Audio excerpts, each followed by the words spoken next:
Good morning विद्यार्थी मित्रों, जय श्री कृष्ण। હું આ વિદ્યા સંકુલની YouTube ચેનલની અંદર તમારા બધાનું હાર્દિક સ્વાગત છે। ધોરણ 9 વિષય હિન્દી આપણે કાવ્ય 4 समझता था। कर्ण का जीवन दर्शन। आज नो આપણે ત્રીજો પીરિયડ છે। इसका लेखक थे रामधारी सिंह दिनकर। इसके पहले जब हम मिले थे तो हमने उसका काव्य का सार, कवि का परिचय, कर्ण की जीवन कथा आदि का अभ्यास हमने किया था। तो आज हम थोड़ा आगे देखेंगे कि कर्ण को अपनी मित्रता, अपने मित्र को दिया हुआ वचन बहुत प्रिय है। वो धन दौलत को क्षीण मानता है, धन दौलत को ठुकराता है और वह अपने मित्रों के साथ ही रहना पसंद करता है। कर्ण का जब जन्म हुआ था तब उसने कवच और कुंडल पहने हुए थे। कर्ण है वो सारथी का पुत्र है और उसको उसका आशीर्वाद है। जब तक कर्ण के शरीर पर ये कवच और कुंडल रहेगा तब तक उसकी मृत्यु नहीं हो सकती। वो झूठ बोलकर परशुराम के यहाँ विद्याभ्यास कर रहा था।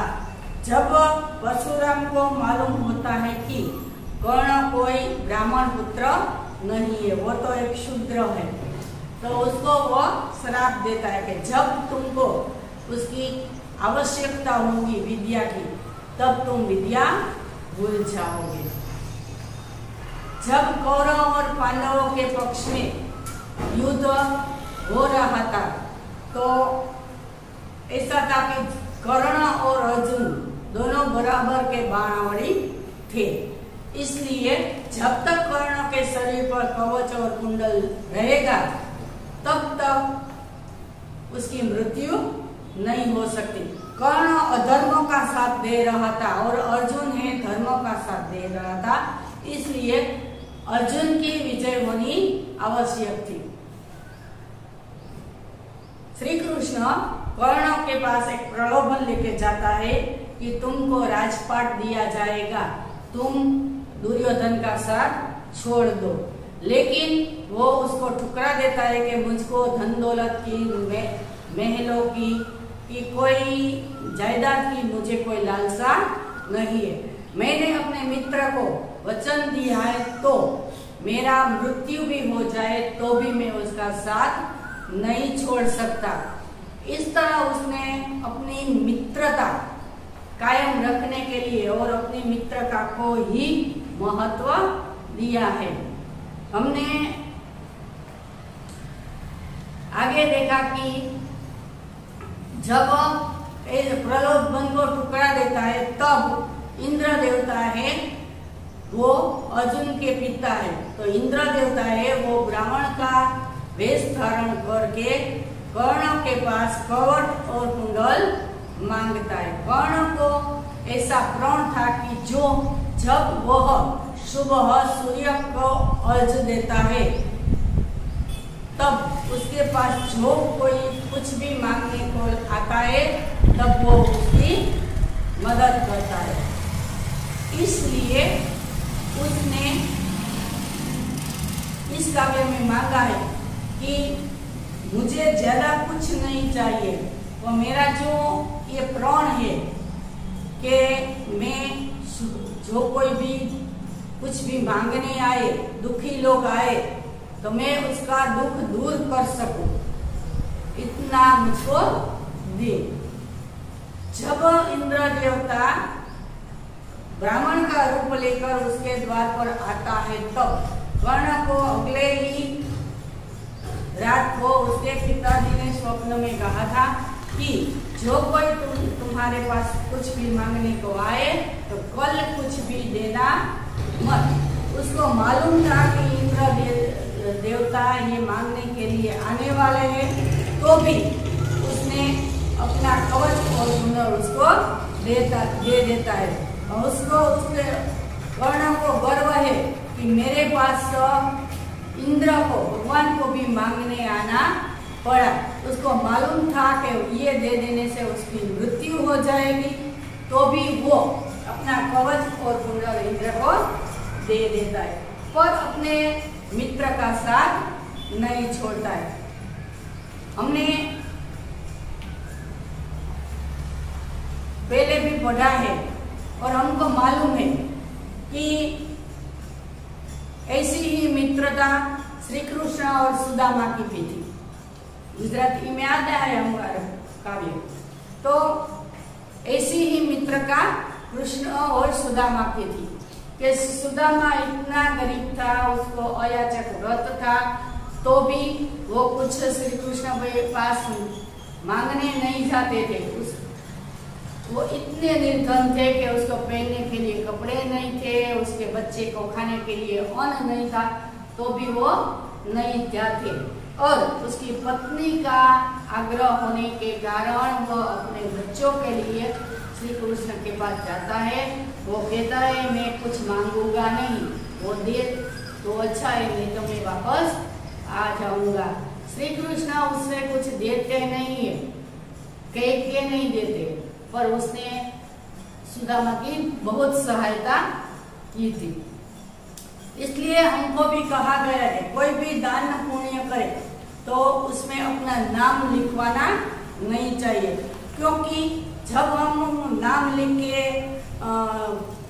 फोटोग्राफी करके जाहिर में सबको बताते हैं कि मैंने ये दिया है, मैंने उसकी मदद की है, तो जो हमारा दान है वो पवित्र नहीं होता, उसको हमारा स्वार्थ छुपा होता है। इसलिए हमें कभी भी किसी को मालूम नहीं होना चाहिए कि हमने ये दान दिया है, उसको गुप्त दान कहते हैं। तो इस काव्य में हमने देखा कि कर्ण के पास बहुत सी ऐसी प्रलोभन आता है, तो भी वो ठुकरा देता है। तो आज आप देखेंगे इस काव्य का सारांश। तो वैभव विलास की चाह नहीं, अपनी कोई परवाह नहीं। वैभव विलास लेकिन धन दौलत, इसकी मुझे कोई चाह नहीं है, मुझे ये नहीं चाहिए। पैसों से क्या होता है? यहाँ हमारे पास एक प्रश्न है कि वैभव से क्या प्राप्त होता है? तो वैभव से ढेर सारी चिंताएं, क्षणिक भोग विलास, थोड़ी सुख संपत्ति और चमक दमक दिखाने का मौका मिलता है, और क्षणिक भोग विलास, उससे ज्यादा कुछ प्राप्त नहीं होता है। थोड़े देर के लिए हमें हंसी खुशी अवश्य मिलते, पर इससे ज्यादा ढेर सारी चिंताएं हमको मिलती है। ज्यादा धन आने से हम काम नहीं करते, उससे हमारा शरीर वो बीमारियों से घिर जाता है। वैभव आने से हमारी नींद उड़ जाती है, अच्छे अच्छे भोजन खाते से इससे हमारी तबीयत बिगड़ जाती है। कई सारी ऐसी चिंताएं हमारे शरीर में आ जाती है। तो कर्ण कहता है वैभव विलास की चाह नहीं, अपनी कोई परवाह नहीं, अपनी मारी मने कोई परवाह नहीं, बस यही चाहता हूँ केवल दान की देव सरिता निर्मल।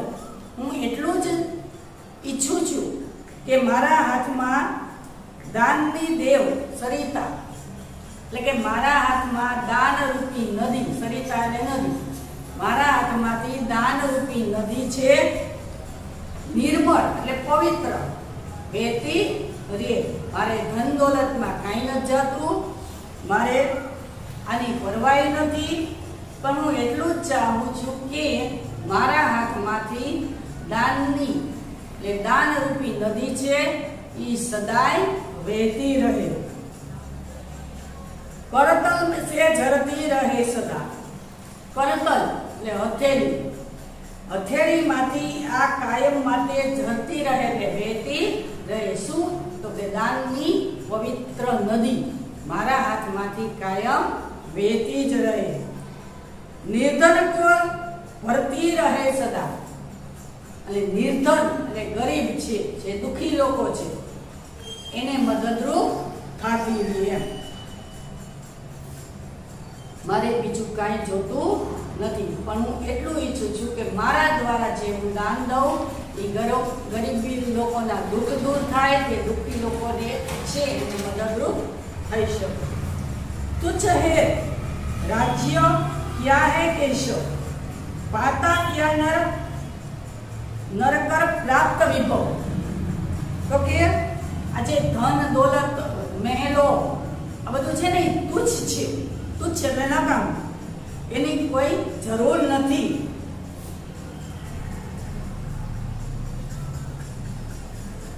તો કે આ જે કેશવ, અહીંયા કૃષ્ણનું નામ કેશવ છે, તો કે હે કેશવ, આજે તમે મને રાજ્યનું લાલચ આપો છો ને, એ મારા માટે તો તુચ્છ છે. કઈ કામનું નથી, મને કઈ ધન દોલતની લાલચ છે નહીં. તો કે આ જે ધન દોલત છે એને મેળવીને માણસ શું કરે છે, શું એને પ્રાપ્ત થાય છે, એને શું આનંદ મળે છે? ચિંતા પ્રભુત અત્યલ્પ હાસ, એટલે ઢેર સારી ચિંતા અને થોડી હસી ખુશી. શું કે છે? ખૂબ જ જાજી ચિંતા અને થોડીક જ હસી ખુશી. ચાકચિક્ય, ચમક ચમક દેખાડવાનો મોકો. કુછ ક્ષણ વિલાસ અને ભોગ વિલાસ, મોત્સવ એ ક્ષણિક જ મળે છે. જાજી વાર આ આનંદ ટકતો નથી. પર વભી અહીં ગવાના હે, આ જે બધું મળે છે ને આપણે અહીંયા જ છોડીને જવાનું છે. આપણે સાથે કાંઈ નથી લઈ જતા. માણસ ખાલી હાથે આવ્યો છે ને ખાલી હાથે જ જવાનો છે. એટલે કે એ જે બધું મળે ને, સુખ સંપત્તિ વૈભવ, એ બધું આપણે અહીંયા છોડીને જ જવાનું છે. કુછ સાથ નહીં લે જાતા હે, આપણે મૃત્યુ પછી એને સાથે કાંઈ લઈ જતા નથી. આપણા શરીર ઉપર જે વસ્ત્ર હોય છે એ પણ ઉતારી લે છે. એટલે કે ખાલી હાથે આવ્યા છે ને ખાલી હાથે જવાના છે.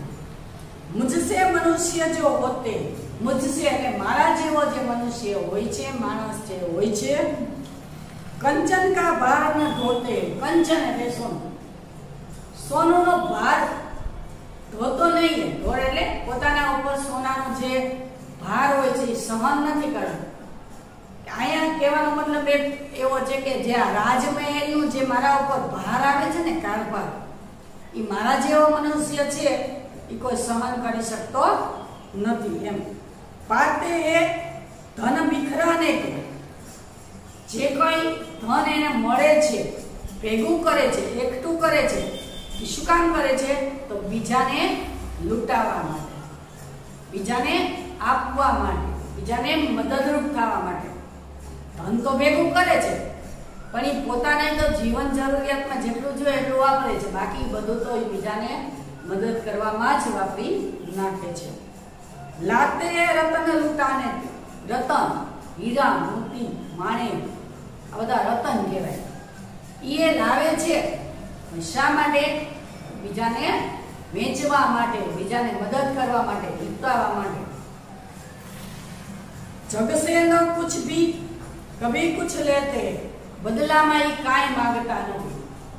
કોઈ પણ અપેક્ષા વગર એ બીજાનું કામ કરે છે, બીજાને મદદરૂપ થાય છે. કેવા માણસો? તો કે કર્ણ જેવા માણસો છે. એ કોઈ દિવસ વૈભવ વિલાસ નો ભાર સહન નથી કરતા. પોતાના પાસે જે કાંઈ ધન દોલત આવે છે એ બીજાને મદદરૂપ કરવામાં વાપરે છે. હીરા મોતી ઝવેરાત ભલે હોય તો પણ એ બીજાને જ આપી દે છે, પોતે એમાંથી કાંઈ લેતા નથી. બદલામાં પોતે કાંઈ પણ માંગતા નથી. એને કાંઈ નથી જોતું, એનો કાંઈ પણ સ્વાર્થ હોતો નથી. પણ એ એટલું ઈચ્છે છે કે આપણે બીજાને મદદરૂપ થવાનું છે, બીજાના દુઃખો દૂર કરવાના છે. દાન હી હૃદય કા દેતે, ને જરૂર પડે ને તો પોતાનું હૃદયનું દાન એટલે કે જીવન પણ પોતાનું અર્પિત કરી દે છે. પોતાનું જીવન પણ એની પાછળ ગવાવી દે છે. એટલે કે પોતાનું એની પાસે મૃત્યુ થાય તો પણ એને કબૂલ છે, તો પણ અચકાતો નથી. કર્ણ જેવા માણસો. પ્રાસાદો કે કનકાભ શિખર, હોતે કબૂતરો કે ही घर. પ્રાસાદો એટલે કે દેવતાઓનું ઘર અથવા તો રાજાઓનું મહેલ. આપણે કહે છે ને રાજા મહેલમાં રહે છે. તો કે કનકાભ શિખર, કનકાભ એટલે સોનાની આભાવાળું, સોનેરી. શિખર એટલે ટોચ, કે મહેલોની જે શિખર હોય છે, ટોચ હોય છે, એટલો બધો વૈભવ હોય છે, તો એ ટોચ ઉપર કોઈ મનુષ્ય રહેતો નથી. ત્યાં તો કબૂતર જ પોતાનો માળો બાંધે છે. તો એનું કોઈ મહત્વ નથી એમ આપણા જીવનમાં. ગમે એટલું ધન સંપત્તિ હોય તો પણ એના ઉપર આપણું કઈ રાજ્ય ચાલતું નથી. ત્યાં તો કબૂતર જ પોતાનું માળા બાંધે છે. महलों में गरुड़ न होता है, कंचन पर कभी न सोता है. तो के महल ની અંદર ગરુડ હોતા નથી.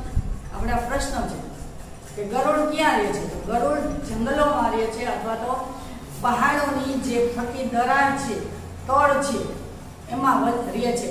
ગરુડ કોઈ દિવસ મહેલમાં રહેતો નથી. આ બે પ્રશ્ન તમારે ઊંધા હોડા પૂછેલા છે વિકલ્પમાં, ખાલી જગ્યામાં કે એક માર્ક વાળા પ્રશ્નમાં. તો ધ્યાન રાખજો, ગરુડ ક્યાં રહેતો નથી. તો ગરુડ મહેલમાં રહેતો નથી. ગરુડ ક્યાં રહે છે? તો ગરુડ છે એ પહાડો ઉપર ફરતી દરારોની વચ્ચે રહે છે. કંચન પર કભી ન સોતે. કંચન એટલે સોનું. સોનાના પલંગ ઉપર કોઈ દિવસ સૂતા નથી, કારણ કે રાજાના મહેલોમાં તો સોનાના પલંગ હોય છે. તો કે સોનાના પલંગ ઉપર કોઈ દિવસ સોતા નથી. કોણ? ગરુડ. બસતા કहीं પહાડો में, કે ક્યાંક ઊંડા ઊંડા પહાડોમાં, ઊંચા ઊંચા પહાડોમાં પોતે વસે છે, વસવાટ કરે છે. શૈલો કી ફટી દરારો, અને શૈલો એટલે પથ્થર, પથ્થર એટલે કે પહાડો. પહાડોની જે બે પહાડ વચ્ચે જગ્યા થઈ ગયો દરાર, એની વચ્ચે પોતે રહે છે. દરાર એટલે દરાજ, દરાર બે પહાડ વચ્ચેની જે તળ હોય છે એની અંદર પોતે રહે છે. તો કે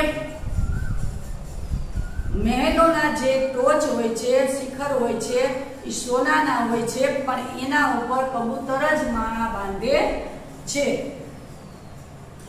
ગરુડ છે એ મહેલોમાં રહેતો નથી. ક્યાં રહે છે? તો કે ઊંચા ઊંચા પહાડોમાં અથવા તો બે પહાડ વચ્ચેની જે દરાર હોય છે એની વચ્ચે રહે છે. એમ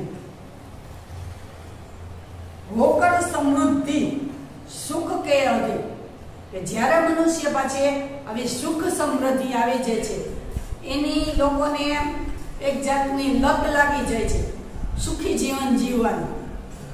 માનવ હોતા નિતત પક્ષી, ત્યારે ત્યારે એનું જે તપ છે એ ક્ષીણ થતું જાય છે, નષ્ટ થતું જાય છે. જ્યારે માણસ પાસે ખૂબ સારી ધન દોલત આવી જાય છે ત્યારે એનું જે એના જે સંસ્કારો છે એ બધું ક્ષીણ થતું જાય છે, અભિમાન આવી જાય છે. આપણે એમ કહીએ છીએ આના પૈસા આવ્યા તો અભિમાન આવી ગયું. તો કે એનું જે તપ છે એ ક્ષીણ થતું જાય છે, નષ્ટ થતું જાય છે. સત્તા કિરીટ મણિમય આસન કરતે મનુષ્ય કા તેજ હરણ. તો કે સત્તા ને પોતાની પાસે રાજ આવી જાય, કિરીટ એટલે મુકુટ, મણિમય એટલે રત્ન જડિત મુકુટ જ્યારે માણસના હાથમાં આવી જાય છે ત્યારે આસન એટલે સિંહાસન, જ્યારે રત્ન જડિત સિંહાસન અને એક જાતનો મુકુટ અને રાજ જ્યારે મનુષ્ય હાથમાં આવી જાય છે, એટલે કે ખૂબ ધન દોલત માણસના હાથમાં આવી જાય છે, ત્યારે મનુષ્યનું તેજને હરી લે છે, નષ્ટ કરી દે છે. એનામાં જે આવડત છે ને એ પતી જાય છે. પછી એક જાતનું અભિમાન આવી જાય એટલે માણસો બેઠા બેઠા ખાય, હુકમ ચલાવવા માંડે.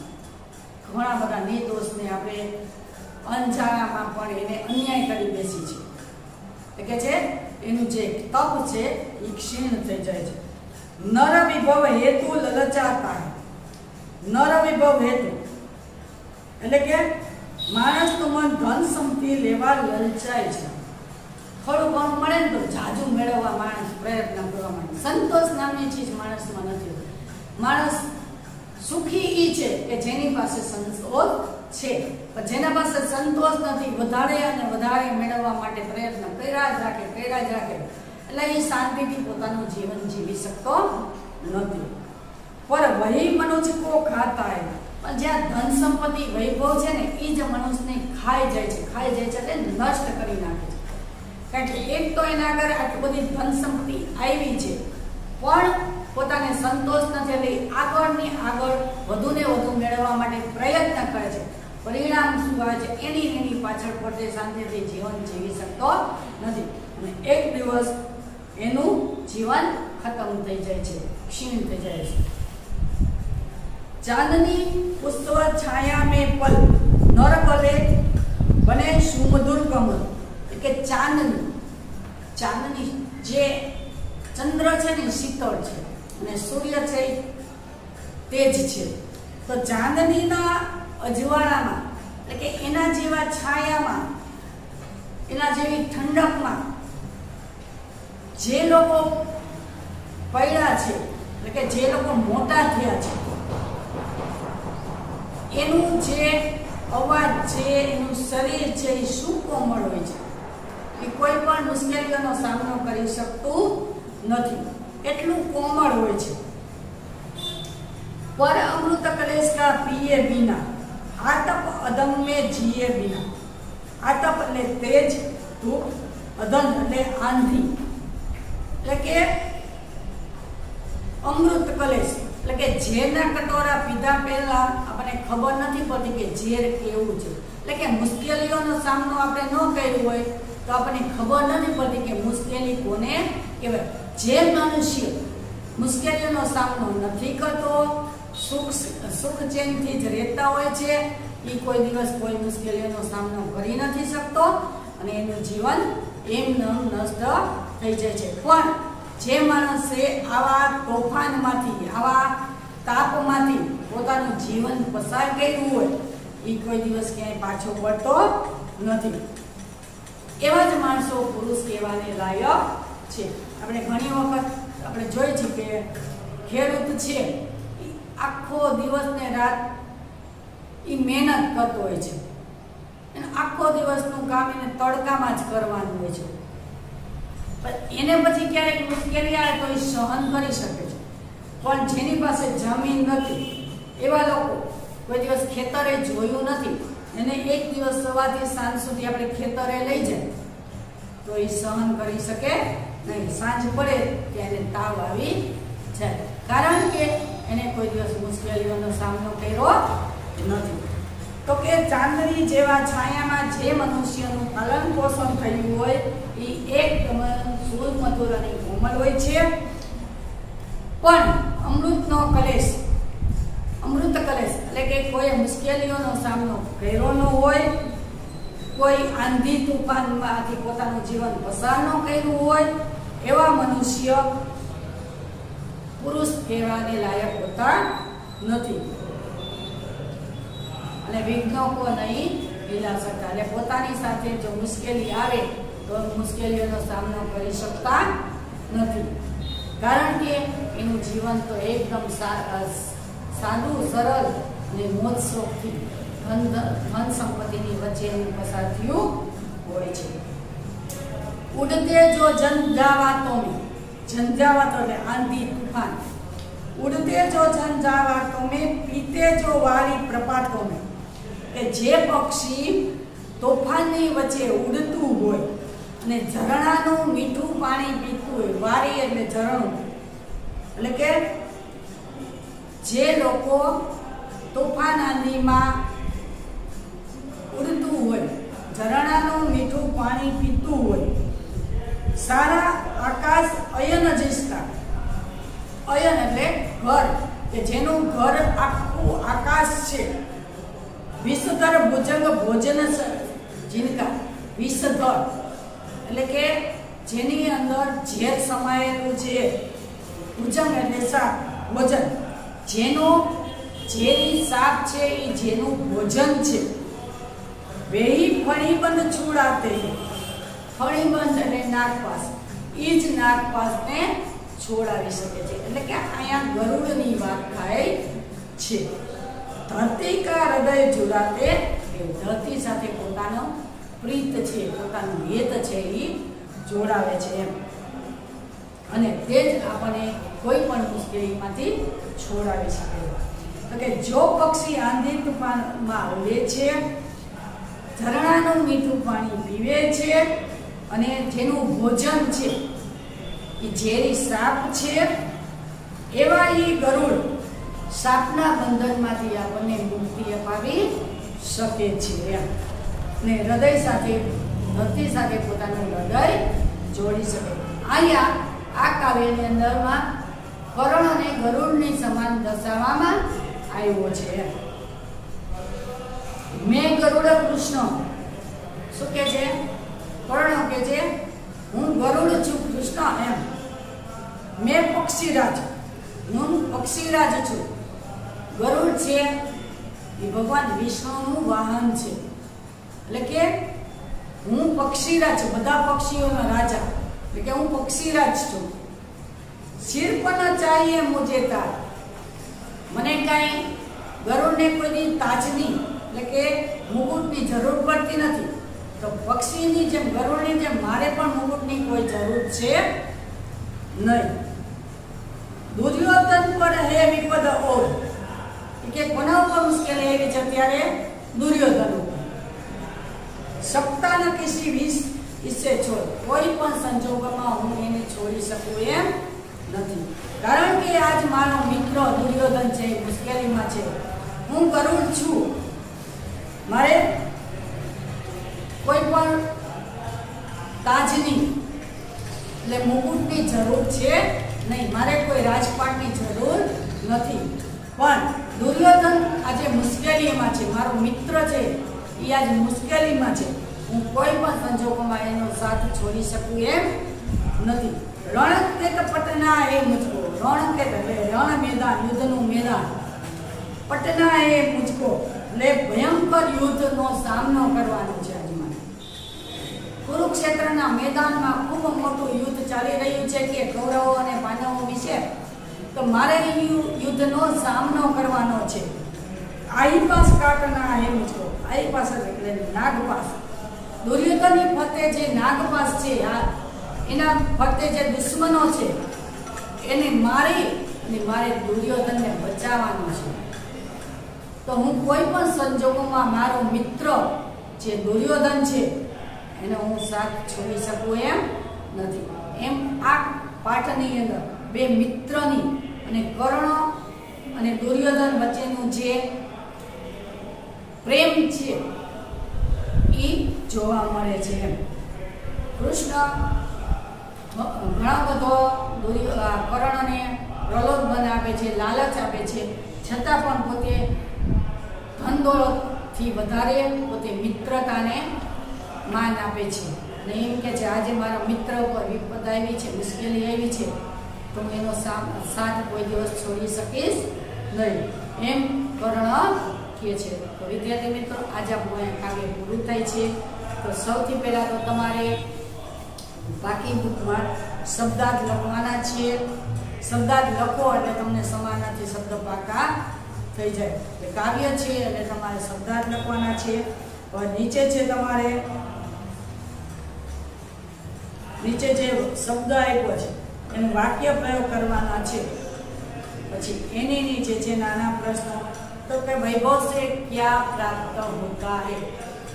तो वैभव से ढेर सारी चिंताएं, थोड़ी सी हंसी खुशी, भोग विलास और चमक दमक दिखाने का मौका प्राप्त होता है। दूसरा प्रश्न है धन संपत्ति किस लिए? ओके, धन संपत्ति परोपकार लिए है। उसमें से हमें कोई अपना उपयोग नहीं करना है, दूसरों की मदद करने में ही उसका उपयोग करना है। ओके, धन संपत्ति परोपकार लिए है। समृद्धि सुख के अधीन मानव का क्या होता है? कहते हैं कि जब मनुष्य के हाथ में सुख संपत्ति आ जाती है, धन संपत्ति आ जाती है, तब मनुष्य कैसा हो जाता है? तो के जब मानव के पास सुख समृद्धि के अधीन हो जाता है, तब मानव का तेज प्रभाव दिन प्रतिदिन क्षण होता जाता है। मानस की जो औरत होती है उसका जो तेज है धीमे धीमे क्षीण हो जाता है और अपनी दुर्दशा होती है और उनकी दुर्दशा हो जाती है। फणीपन से कौन छुड़ाता है? क्योंकि फणीपन से गरुड़ जैसे साहसी और वीर पुरुष छुड़ाते हैं। तो विद्यार्थी मित्रों, आज का जो होमवर्क है वो मैं यहाँ लिख दी हूँ। तुमको जो पाठ्य बुक बनाते हो उसमें ये सारा लिखा होता है और वो किस कार्य संग्रह में से के इसमें लिया गया है वो लिखना आवश्यक है। तो सबसे पहले तो इसका होमवर्क में शब्दार्थ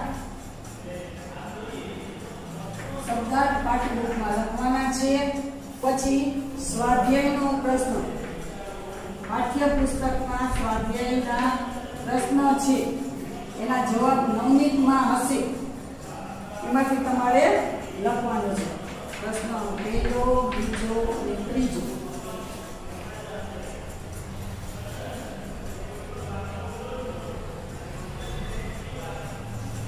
पांचमो अने छठो, चौथो, पांचमो, छठो पाठ्यपुस्तक में सारा अक्षरे लखो।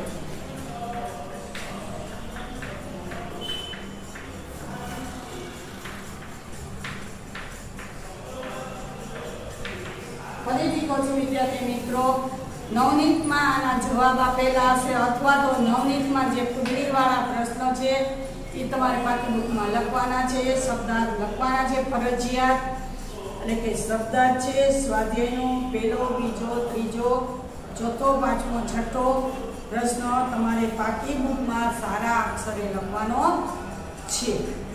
અહીંયા આપણો આ કાવ્ય છે એ પૂરું થાય છે। હવે પછીના નેક્સ્ટ પીરિયડમાં મળશું ત્યારે આના પછીના પાઠની ચર્ચા થશે। આભાર।